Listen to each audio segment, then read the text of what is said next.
From Cedarburg Public Library Radio.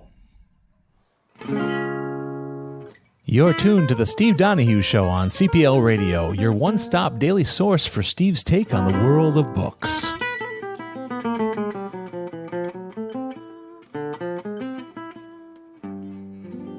And now your host, the book critic who literally reads everything, Steve Donoghue.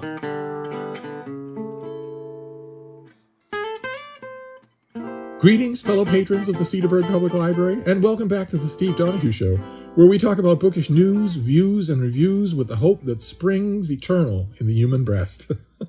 And since we've all been through the ringer this week, politically and socially, I thought we'd round things out with some Friday book recommendations that very pointedly don't talk about politics or sociology at all. We shall eschew our duty and avoid civics like the Red Death. We shall draw our recommendations from entirely irrelevant fields of play to counterbalance the demands the so-called real world has placed on us all lately.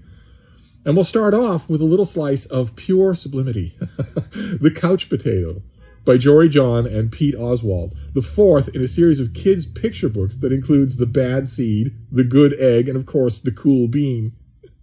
Thanks to John's winsome prose and Oswald's delightful illustrations, all the books in this series are perfect for both kids, teaching them good sound lessons of ethics and behavior without ever browbeating them or insulting their intelligence, and for adults who'll actually enjoy reading these things 8 million times to their little ones.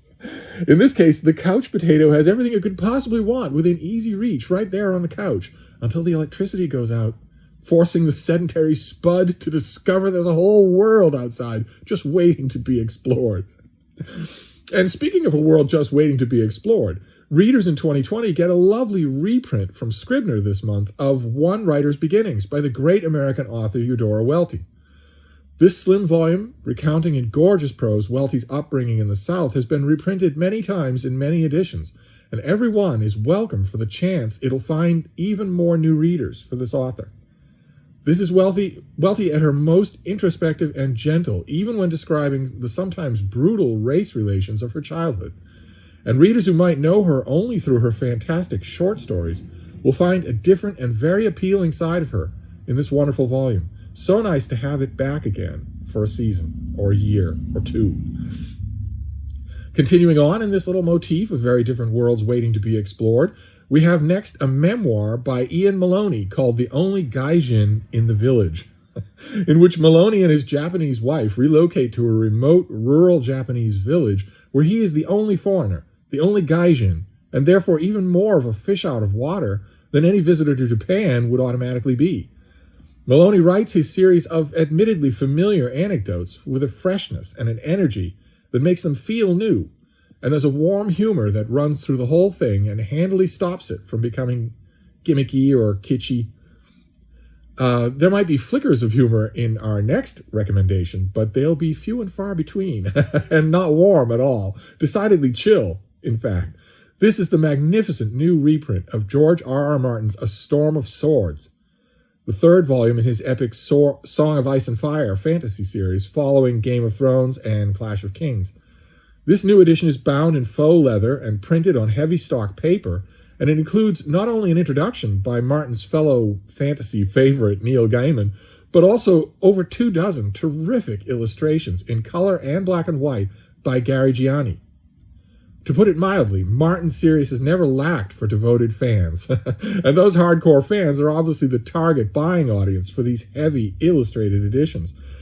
But I'm not one of those hardcore fans, and I'd argue that these volumes are in fact a damn near perfect way to encounter A Song of Ice and Fire, whether for the first time or for the 100th time. Gianni's artwork is clean and almost, no pun intended, stark, and it's all the more effective for that. Our next recommendation is bursting not with artwork, but with gorgeous high-definition photos of dreams you might, maybe just might, be able to reach.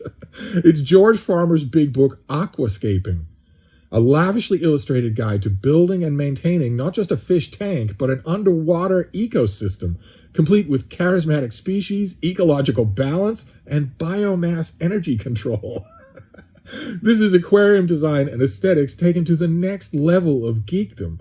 And yet, Farmer is a very meticulous and detailed guide to how even his least aquatically inclined readers might actually achieve some of the mind-blowing end results they're seeing in this book's pictures.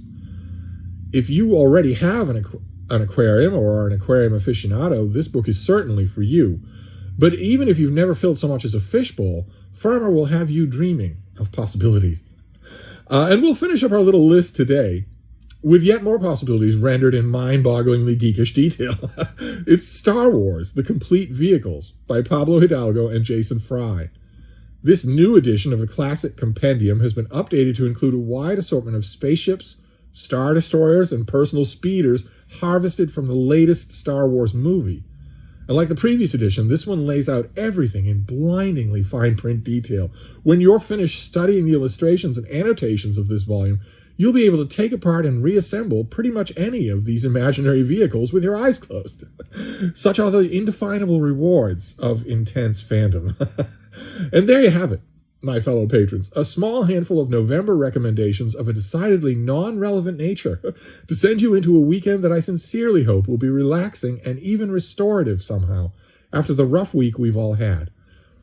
In the hope that such a thing is possible, I'll sign off for the weekend and wish you all a very good bookish day.